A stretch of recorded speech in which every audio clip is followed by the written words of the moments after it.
Rádio Caractere, o seu podcast literário.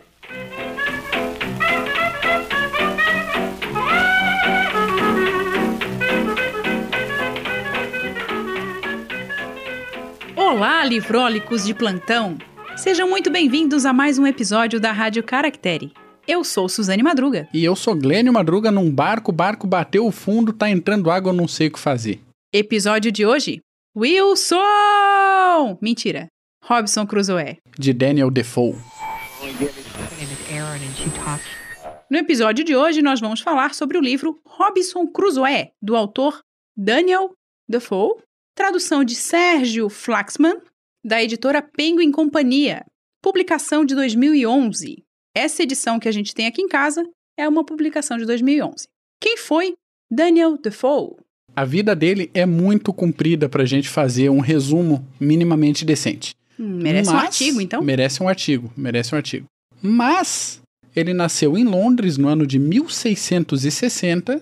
Ele foi comerciante, foi militar, foi dono de jornal, foi historiador, foi agente secreto, além de ter escrito cerca de 500 obras sobre todos os temas possíveis. Freelancer total. Ele viveu uma montanha-russa de situações durante a vida, porque viver durante a morte é difícil. Não quis dizer nada, fiquei aqui refletindo sobre isso. Porque afinal de contas é algo muito reflexivo, filosófico, né? É. Ele viveu uma montanha-russa de situações, passando por momentos de sucesso, falências, prisão por dívidas e por consequência de seus panfletos políticos, e acabou parando até no Pelourinho por 3 dias. Isso durante sua vida, não é? Faleceu no ano de 1731. Daí foi durante a morte. Foi. Enfim. Ai, tá um perigo hoje. Vamos pro livro? Nem mais nenhuma recomendação sobre a morte, sobre a vida, sobre... Não, sobre o livro. O livro foi lançado no ano de 1719, quando o autor já tinha seus 59 anos de idade, e foi escrito para atender uma demanda de mercado. Não foi um surto assim, quero escrever algo que nunca antes foi escrito, porque talvez os meus leitores... Não. Tinha uma demanda. Acabou sendo uma inovação. Como escrita, como narrativa. Mas o objetivo dele não era bem esse, era ganhar dinheiro com a literatura. E se tinha gente querendo ler, e se tinha essa demanda também por essas narrativas de aventura e de viagem, ele falou, é isso que eu vou escrever agora. E lançou Robinson Crusoe. De aventura, de viagem. Vamos falar sobre o livro, né? Vamos, claro que vamos. Robinson Crusoe, como todo mundo deve saber, traz a história de um náufrago. Tadinho. Só que não. O que acontece nessa história? Não é aquela história do Tom Hanks, apesar da inspiração que foi para fazer aquele filme.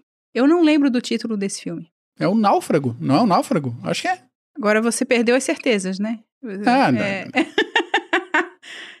Já nunca as tive. O mundo é movido por dúvidas, não por certezas. Tá filosofando também? Tô. Isso é resquício do livro. Adorei. Spoiler, adorei o livro. Pois é. O que acontece? Robinson Crusoe é um rapaz novinho, né, cabeça fraca, e diz assim, vou explorar o mundo. O pai dele diz, não. Ele diz, eu vou. E o pai dele diz, você vai se lascar. E ele diz, não vou. Mas o pai dele diz, vai dar ruim. Ele diz o quê? Não vai. Daí ele foge de casa e vai viajar o mundo. Acontece algumas aventuras no meio do caminho. Ele vai parar no Marrocos como escravo e foge. Ao fugir do Marrocos, ele encontra um capitão português que o ajuda, leva ele para o Brasil. Ele sai do Brasil e vai... Era uma expedição ilegal para trazer pessoas escravizadas para o Brasil. Por quê? O personagem nasceu em York, no norte da Inglaterra, em 1632. E 20 e poucos anos depois, quando é essa situação que ele vem parar aí, na nossa costa brasileira, havia um gerenciamento muito específico, quase um monopólio de transporte de pessoas escravizadas. E esses navios não podiam sair daqui para ir para a África e trazer gente de lá. Então, a gente não vai encontrar uma blitz, né, no meio do caminho, uma fiscalização. Vamos armar um navio e vamos lá? Pois é, foi uma coisa clandestina. Foi, totalmente. Essas pessoas escravizadas eram trazidas em navios portugueses. porque o Brasil não era independente ainda, lembremos disso. E daí tem essa questão de ele ir nessa expedição clandestina para, né, se apossar de algumas pessoas para ajudar na sua terrinha, que ele tinha comprado uma terrinha lá num determinado local chamado Brasil. E ele resolveu ir nessa expedição e daí acontece que aquela história do pai dele dá ruim. Jovens, né, gente? Jovens. O pai dele era comerciante, tinha os negócios da família. Ele não era muito afim de estudar, não tinha uma educação formal, não tinha ido muito longe. Daí, não quero cuidar dos negócios da família, tá? Viajou, se ferrou. Na verdade, o pai dele apresentava uma posição muito confortável. Sim, você não vai precisar sair daqui, você vai ganhar um determinado dinheiro, aí você continua aqui os negócios, aprende uma coisinha ali, outra aqui, vai ganhando o teu dinheirinho. Mas o que ele queria? Ele queria aventura. Ele queria aventura, ficar rico, ele queria descobrir novas coisas. Daí, quando ele chega no Brasil, ele consegue de novo essa perspectiva de dar certo a vida. E ele escolhe errado de novo, e de ficar calminho no seu canto. É, claro. Mas em vez de ficar calminho no seu canto, ele vai lá naquela expedição clandestina e se lasca. E daí o que acontece? O navio tem um problema numa tempestade. Todos morrem, menos Robinson Crusoe. A narrativa do livro traz um texto, a partir dessa fase, com aspectos extremamente religiosos, né? Ele fala muito das escrituras, da Bíblia, porque é uma das coisas que ele consegue resgatar do navio que não afundou, na verdade. O navio, ele bateu e entrou água e com uma tempestade todos morreram. Rachou, E daí o navio estava encalhado num determinado banco de areia e ele consegue retirar várias coisas do navio quando ele chega nessa ilha. Não é tão simples assim como eu estou contando, porque leva muitos capítulos. Quer dizer, não tem capítulos. Pois é uma característica interessante do livro. Não tem capítulos, tem é uma narração partes. Corridaça. Tem duas partes. Tem a primeira parte, que é essa que conta até a chegada dele na ilha, que ele consegue se salvar da morte. E a segunda parte, que inicia com um diário e termina com coisa nenhuma. Daí vocês já devem estar entendendo, você aí que está me escutando, já deve estar entendendo que a minha opinião não foi muito agradável, não foi muito favorável ao livro de Defoe. Mas isso é uma outra questão, logo eu já falo. O importante é que tem esses fatos históricos que o Glenn comentou, sobre o período em que a história se passa, até em respeito ao período em que o Defoe viveu, e tem também algumas questões literárias um tanto teóricas. Uma sugestão de livro que pode ajudar como referência para quem estuda o Robinson Crusoe e o Defoe como autor é ler A Ascensão do Romance, do Ian Watt.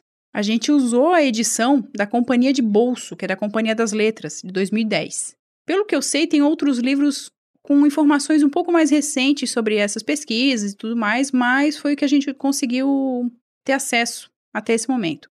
E neste livro, o autor, o Ian Watt, ele traz várias questões a respeito do surgimento de um romance realista, de uma ficção realista, e sendo o Defoe um desses grandes nomes. Então ele vai dizer, por exemplo, que as narrativas anteriores tinham sempre mitos.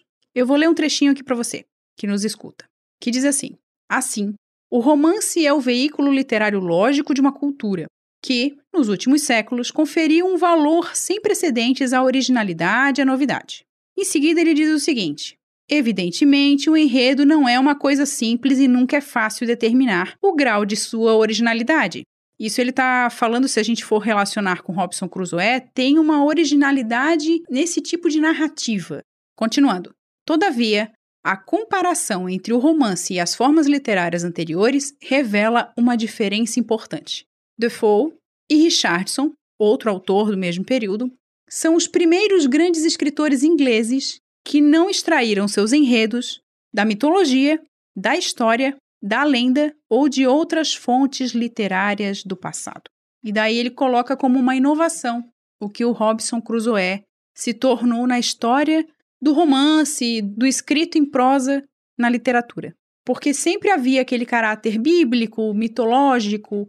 E daí ele cita Chaucer, ele cita Milton, Shakespeare, Spenser, para dizer que esses eram escritores daquele período anterior, que traziam esses elementos dessa narrativa já constituída. E o Robinson Crusoe é um romance diferente nesse sentido, porque não traz esse tipo de narrativa, ele traz uma narrativa de experiência da natureza, não a natureza manda no homem, mas o homem manda na natureza.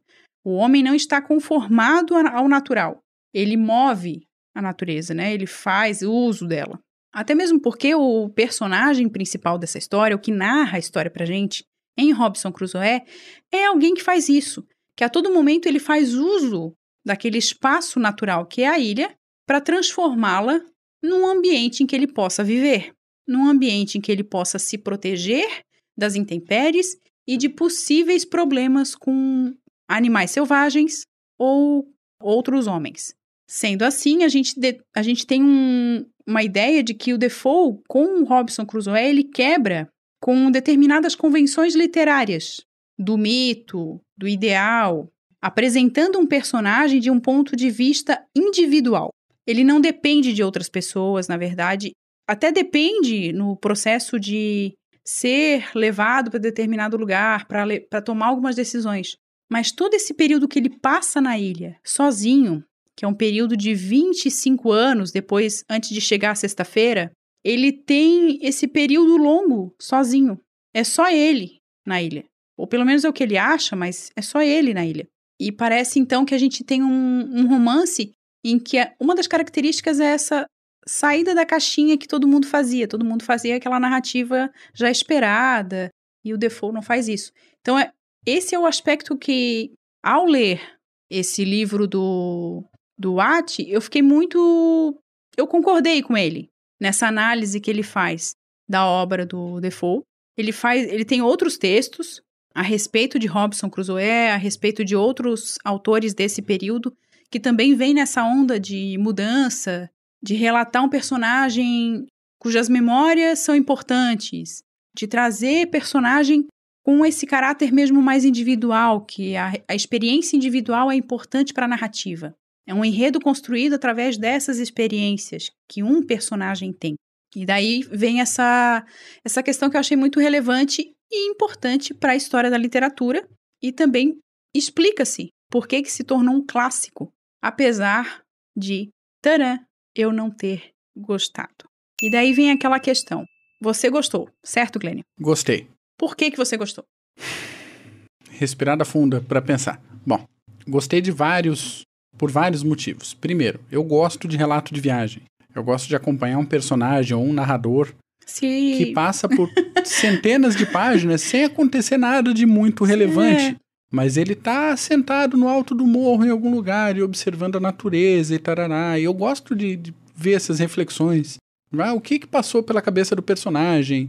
Ou no caso do Robinson Crusoe, o tipo de dificuldade que ele tem e que ele pensa assim, putz, se eu tivesse uma ferramenta tão simples como uma enxada ou um arado, eu resolveria todo o meu problema de alimentação. Se eu tivesse uma panela, né, que ele reflete também. Ele passa anos sem uma panela.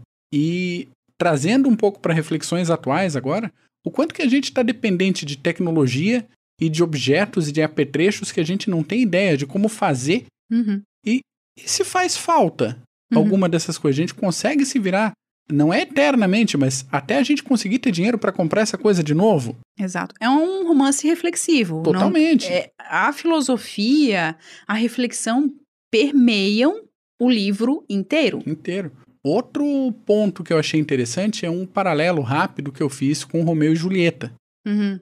Que muita gente considera, ai, que história linda de amor. E não é uma linda história de amor. É uma tragédia. E qual é a mensagem, no fundo, para os jovens, como era o jovem Robinson Crusoe? Ouça seus pais. Ouça os mais velhos. É um conselho simples. É um conselho simples. Tenha atitudes que sejam aprováveis, né? Faça no privado. Seja mais maduro, né? Isso, o que você poderia fazer no público, e por aí vai. Tantas derivações desses conselhos dos mais velhos. Se ele tivesse, entre aspas, se comportado, estudado, tomado conta dos negócios, ok. Se ele tivesse aprendido com o primeiro erro e levado a fazendinha dele aqui no Brasil, feito negócios bons, ele estava fazendo bons negócios. Uhum. tudo bem, ele ia conseguir ter o dinheirinho dele, ia conseguir fazer as coisas. Não, mas ele erra de novo, ele não aprende. Até que ele esteja numa situação tão crítica na ilha, de duvidar de si, da natureza, de todo o entorno, que ele mentalmente quebra e tem que começar de novo. Então ele passa de uma situação assim de ai, tudo deu errado na minha vida, que desastre, que tragédia, eu não mereço viver, para uma situação de tá, não é por acaso que eu tô vivo, então tenho que fazer o melhor que eu posso. E é essa virada que traz. Acontece que, dando um bom tanto de razão para ti, na questão da estrutura narrativa, ele se repete muito. Ele conta um bom tanto da história. Pra quem tá escutando a gente agora, a gente já conversou um pouco antes, enquanto eu tava lendo, e eu disse que não gostei do modo como a narrativa foi estruturada.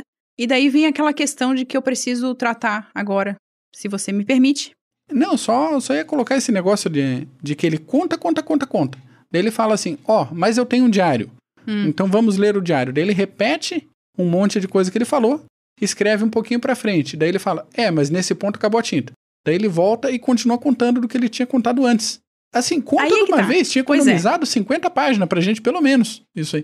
Daí eu preciso defender por que eu não gostei. Boa, manda. Primeiro, ele traz um processo de narrativa que a princípio ele não lembra direito, mas aí ele conta em detalhes. Certo. Isso pra mim é como se ele tivesse assim, você leitor estúpido, olha aqui o que eu fiz com você e você não tá notando. Mentira, eu percebi e ficou feio. Eu não gostei. Segundo, a tal história do diário. Balela. Porque ele repete, como a gente já conversou antes, porque ele repete informações e que às vezes não fazem muito sentido. Aliás, muitas vezes não fazem sentido. E que não fazem falta na narrativa. Às vezes não são detalhes críticos que vão fazer diferença depois. Então, assim, entre o começo, que ele acaba parando na ilha, que tem bastante movimento, é um início interessante, é promissor, apesar de ser problemático. Na questão dos detalhes de narrativa, que tem, em determinados momentos tem muitos detalhes, em outros tem poucos, porque ele não lembra. E quando ele chega na ilha, a parte do diário não faz sentido. Então, aquela parte em que ele fica sozinho na ilha é a parte mais enfadonha que eu já li em qualquer romance. Até a hora em que chega a sexta-feira na ilha, gente... ele tem umas 100 páginas de contemplação divina ali. Não, ele contempla, ele tem uma contemplação divina, ele tem uma percepção de que ele foi um idiota, depois ele tem uma percepção de que ele precisa sobreviver, ele precisa se virar, ele resolve se virar, e quando sexta-feira chega na ilha, ele simplesmente virou um herói. Aí a gente fica assim, o quê? Como assim? Outra coisa, para finalizar essa parte dos motivos que me fizeram não gostar da história. O final é corrido. O final parece que ele estava precisando entregar, parece que ele estava precisando cumprir algum prazo, porque não termina nunca essa história. E não termina, ok? E a não gente porque saiu a parte 2 depois. Sim, mas nessa parte que a gente leu, a gente não termina. E a gente fica assim, o quê? Detalhes importantíssimos ele não coloca.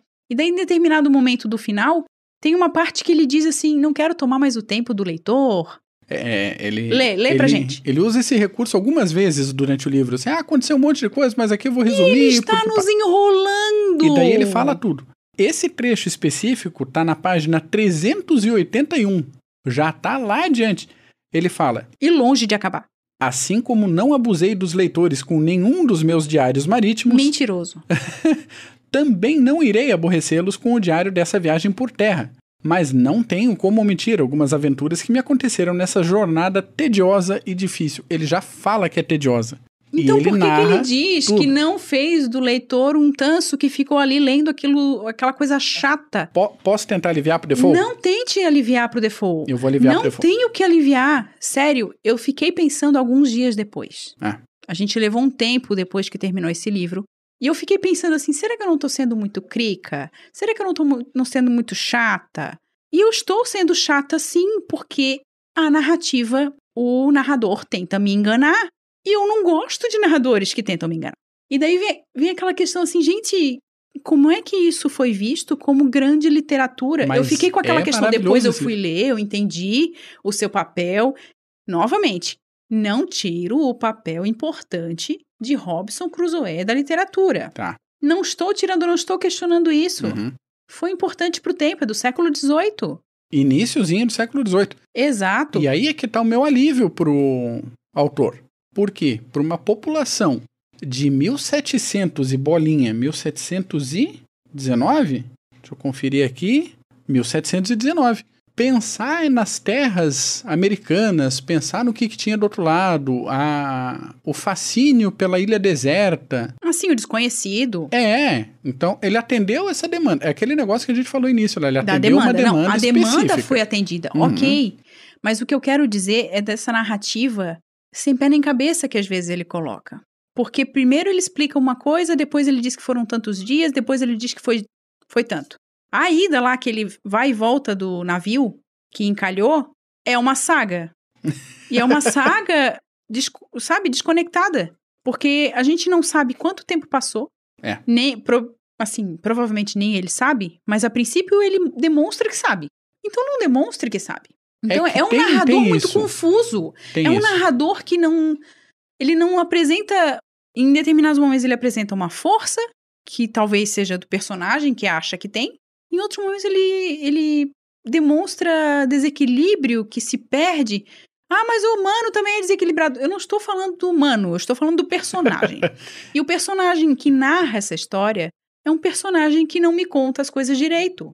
E daí esse é o problema da estrutura narrativa. Vou tentar aliviar de novo pro personagem. Desde que eu terminei de ler. E não adianta. Pra mim, foi uma péssima experiência ler Robinson Crusoe. Por outro lado, eu entendo do valor. E agora eu posso dizer assim, já li. Ele ficou 28 anos, 2 meses e 19 dias na ilha. E 35 anos longe da Inglaterra. Então, pode ser uma vontade minha muito grande de gostar do livro. Mas eu relevei algumas confusões dessa pensando, faz muitos anos que eu vivi isso e eu não tenho tanto detalhe. Revisão antes de editar? Revisão antes de publicar não existia? Intencional. Claro que existia. Intencional. O narrador não lembra direito. Ele tá começando a misturar as coisas.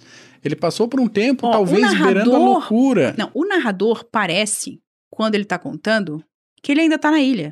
Só que quando ele conta, ele já não tá mais na ilha. Sim, porque ele conta as impressões, ele não lembra direito, claro. Sim, daí eu vou contar as minhas impressões, eu vou contar assim, eu vou fazer uma viagem no tempo como se eu estivesse lá. Hã? Como assim? Parece que ele tá numa mesa com a gente, tomando uma pint de Guinness e fala, vou contar a história pra vocês de quando eu fiquei 28 anos, 2 meses e 19 dias na ilha, no Caribe. Chato! Extremamente chato e desconexo. Assim... Se você gosta de Robinson Crusoe, você tem todo o meu respeito. Mesmo. Eu não desrespeito quem gosta do livro. O Glênio sabe disso. Eu gostei, continua ok, o casamento continua estável, tá tudo tranquilo. Tá tudo bem. Você gostou do livro, né, Glênio? Então, tá tudo bem. Você aí que nos escuta. Já li e adorei. Ótimo. Que bom que você teve uma boa experiência com esse livro. Mas eu preciso deixar claro. Esse podcast... querendo ou não, tá aqui com o meu nome, Suzane Madruga. Então, eu preciso dizer, eu não gostei. Tudo bem, e dizer também. assim, gente, não é tudo bem. Deixa eu terminar de dizer por que eu não gostei. É uma história que não faz sentido. Daí a gente pode ver aquela questão assim. Talvez seja o tipo de livro, né? Relato de viagem, relato de experiência no mar. Quanto tempo ele passa no mar? Pouquíssimo tempo. A maior parte do tempo ele passa numa ilha. Ou seja, não é um relato de viagem. E não foi isso que me fez não gostar. É realmente o modo como a narrativa se coloca, como o narrador coloca pra gente, como a história aconteceu. Uhum. E se ele ainda dissesse assim, eu não me lembro direito dessa parte, releve, leitor. Eu entenderia. Eu diria, que massa, ele tá pensando na gente. Não, ele conta como se, assim, toma isso e fica feliz. Tem um momento... Ok, eu tô lendo com muitas referências, afinal de contas eu sou uma leitora do século XXI. Mas, gente, se hoje as informações que estão aí, internet, televisão ou qualquer outra mídia, a gente não pode levar de qualquer maneira, de qualquer forma que contam pra gente, por que eu vou ter que aceitar esse livro só porque ele é clássico? E daí fica a minha questão pra você que nos escuta. Só porque é clássico é bom? Só porque é clássico tem que atender ao gosto de todo mundo? todo mundo tem que gostar porque é clássico? Minha opinião é que não. Pode ser uma treta? Pode ser uma treta. Mas eis que a treta está lançada. Tá aí a polêmica. Ou não. Não vejo como polêmica. Não vejo como problema. É uma questão de gosto. É uma questão de você não se sentir à vontade lendo alguma coisa que você sabe que foi mal feita. Porque o que me parece foi uma escrita mal feita. Foi uma narrativa feita nas coxas. É o que me parece. Não parece para outras pessoas? Não parece para você que está nos escutando? Ok, a gente vai continuar se respeitando. Mas essa é a minha opinião. Foi isso que eu senti lendo o livro. E quando a gente lê várias outras coisas, a gente começa a ficar um pouquinho mais chato. A gente tem tendência a não aceitar qualquer coisa como boa. Vou dizer para vocês que foi uma leitura horrorosa, ruim? Não, não foi, porque foi interessante conhecer. De 1 a 5, quantas estrelinhas, quantos caracteres você dá para ele? 2, eu dei 2 caracteres. Por quê? Porque tem essa questão do clássico, de entender o seu papel enquanto clássico, de entender o seu papel enquanto romance, num período em que outras estruturas narrativas tinham mais peso. É uma estrutura diferente, é uma narrativa diferente, é uma inovação. Ou não, se a gente pensar em Homero, que foi um relato praticamente de viagem, digamos assim, de alguém que estava perdido também, mas é algo que, assim, tem esse balanço. É um clássico, tem o seu valor histórico, tem o seu peso, foi escrito em determinado tempo, tem características próprias do seu tempo, que é a questão ali religiosa, que ele coloca muito a questão do quão importante foi a Bíblia, ele ter acesso a uma Bíblia, para ele ler a Bíblia. E depois, quando ele volta para a Inglaterra, essa dificuldade que ele tem em se colocar em uma religião, porque a gente sabe que tinha aquela questão da Igreja Católica e da Igreja Anglicana na Inglaterra, né? Sempre aquela crise. E daí, eu achei interessante por essas questões. Então, por isso, o seu papel é importante na história da literatura. Por outro lado, como leitora, como alguém que pega uma narrativa para entrar nela, para se conectar com o personagem, para entender o processo criativo, para entender a narrativa, eu não gostei, porque foi uma narrativa que para mim não funcionou. E não funcionou pelos motivos que eu apontei anteriormente. Desconexo e para mim desrespeitoso com a perspectiva do leitor. De uma leitora do século XXI. Pode ser. Que seja, então, de uma leitora do século XXI. E daí não fez sentido, para mim, ler aquele livro e dizer: nossa, que viagem maravilhosa. Não consegui fazer isso. Eu consegui olhar aquela história e dizer assim: ele passou esse tanto de páginas me enganando. Que é uma coisa que a gente tem que levar em conta também. Primeiro, a desconfiança do narrador em primeira pessoa, principalmente sem testemunhas, né? Então, eu tive a impressão que ele botou Sexta-feira lá pra falar: tem uma testemunha aqui, tá? Eu não tô mentindo sozinho. Ele me encontrou nessa situação, assim, esse assado. Ele viu o meu abrigo, minhas defesas, meu negócio e tal. Tem uns pontos que a gente fica naquele momento assim. Em determinado momento ele vai pra praia e ele fala assim: eu tirei toda a minha roupa, fui nadando até o navio. Chegando lá, eu botei um monte de coisa no bolso e voltei. Eu falei: que bolso? Onde que você enfiou isso? E de repente ele diz que ele só tirou a blusa e o... Daí eu acho que ele se lembra depois do que ele fez. E você fala: não, porque eu fui de shortinho. Tá, beleza. Passa. Mas eu gostei por essas reflexões dele, a crise religiosa que ele tem lá. Podia ser 10 páginas em vez de 100 nessa crise teológica? Podia. Mas, de novo, 1719, ok, relevei. Outra coisa interessante é o pensamento e o posicionamento dele, que muda do que ele é na ilha. Ele é um desgraçado, desafortunado, esquecido por Deus? Ou ele é um sobrevivente que tem uma missão na vida? Lá pra frente, ele está se sentindo o imperador daquela terra. Ele é o dono em determinado momento. E ele se chama de rei, eu sou o rei daqui, não sei o que e tal. Governador, né? Governador em outro momento, depois ele é o comandante. Qual é a percepção de Estado? Qual é o lugar dele na natureza e perante a natureza e perante os outros homens? Qual é a autoridade dele? Então tem toda essa discussão que a gente pode trazer pro rolo, assim. Mas daí, jogando pra ti, essas colocações são brilhantes para um livro de 1719, mas a narrativa é truncada. A narrativa tem problema, tem uns buracos no asfalto. Eu não chamo de truncada porque não é difícil de ler. Truncado não, ele se contradiz às vezes, ele se atrapalha. Tal. Porque truncado remete a essa ideia de que o texto é difícil. Gente, eu tô sendo esculhambado esse podcast inteirinho. Não, não é essa a intenção. Pra você que gostou desse livro, eu achar porcaria, 2 estrelas. Eu botei 5 na avaliação. Eu tô olhando aqui no podcast. Tá até saindo de cantinho. Que vergonha. De ladinho, assim, com medo. Mas pra ver que um livro que pode desagradar tanto uma pessoa, pode agradar totalmente. Pra mim foi o único livro 5 estrelas do ano. Por isso que eu tô falando. Para pessoas que adoram esse livro, não venham me esculachar. Não é essa a intenção de dizer, olha, os seus sonhos e a sua visão é horrível. É que não me agradou. Cada um tem uma maneira de ler. E, às vezes, a experiência de leitura com essa quantidade enorme de reflexões que ele faz uma boa gama de reflexões em todo o livro. Sobre a vida, sobre os pais, sobre a família, sobre a necessidade que a gente tem uns dos outros, da convivência com o semelhante. Ele faz reflexões muito interessantes. E eu não estou tirando esse peso. Eu não estou tirando esse aspecto positivo. Por isso que eu não deixei sem estrela nenhuma e eu dei 2. O que não me agradou foi como a história foi contada. Sim.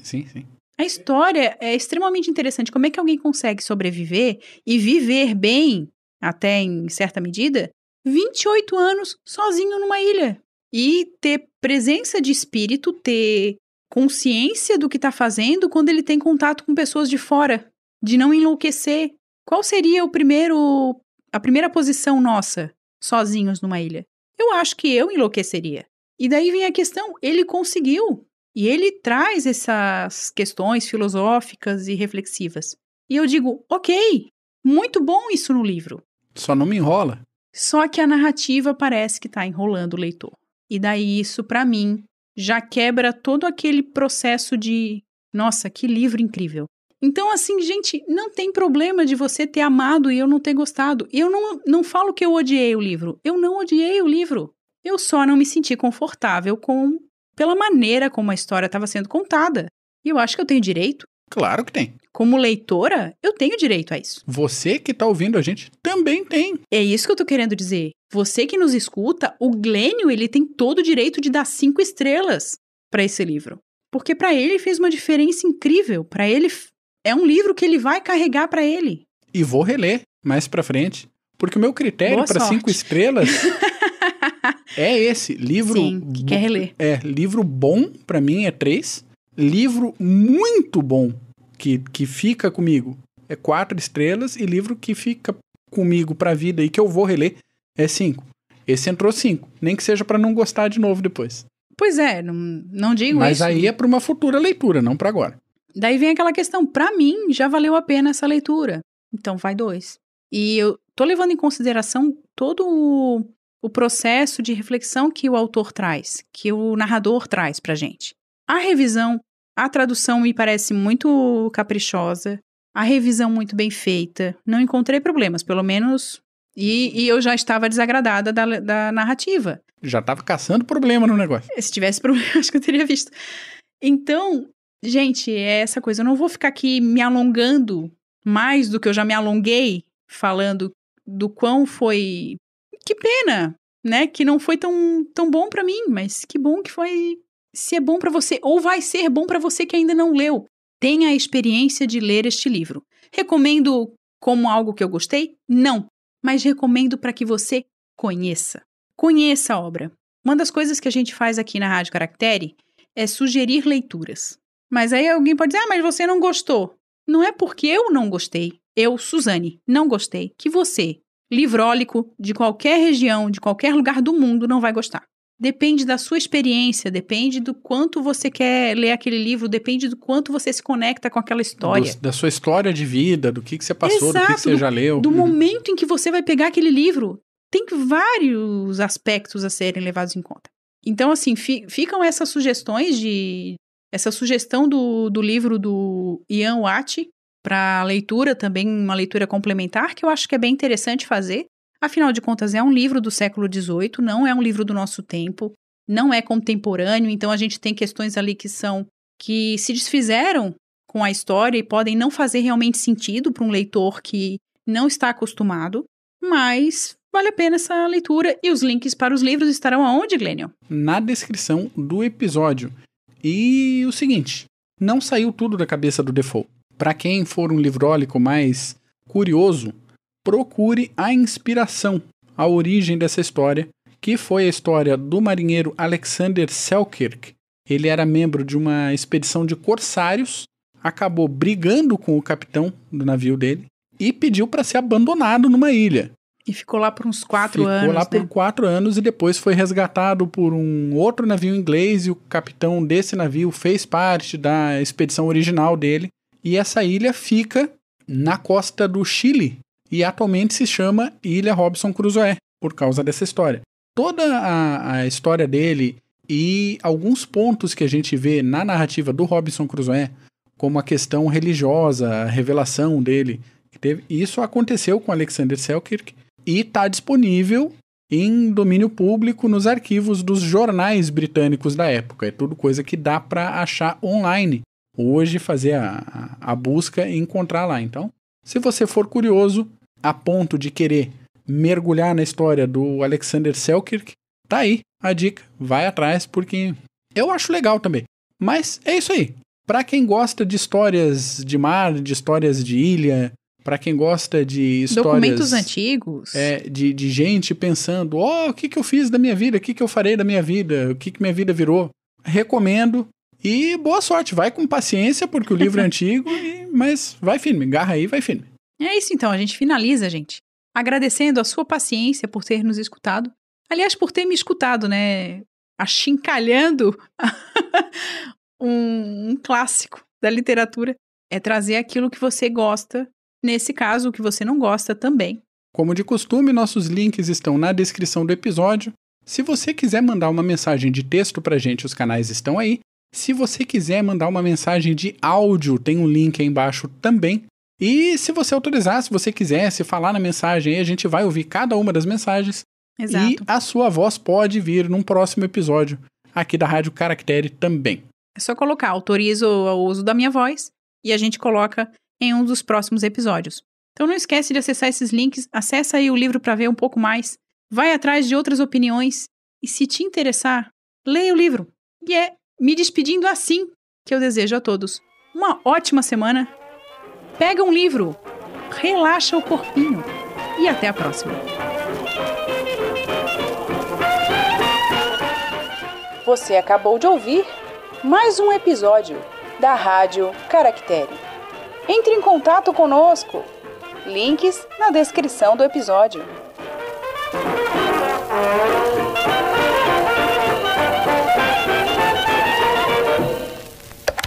Este podcast faz parte da Podcast E. Conheça os demais podcasts acessando podcast.com.br.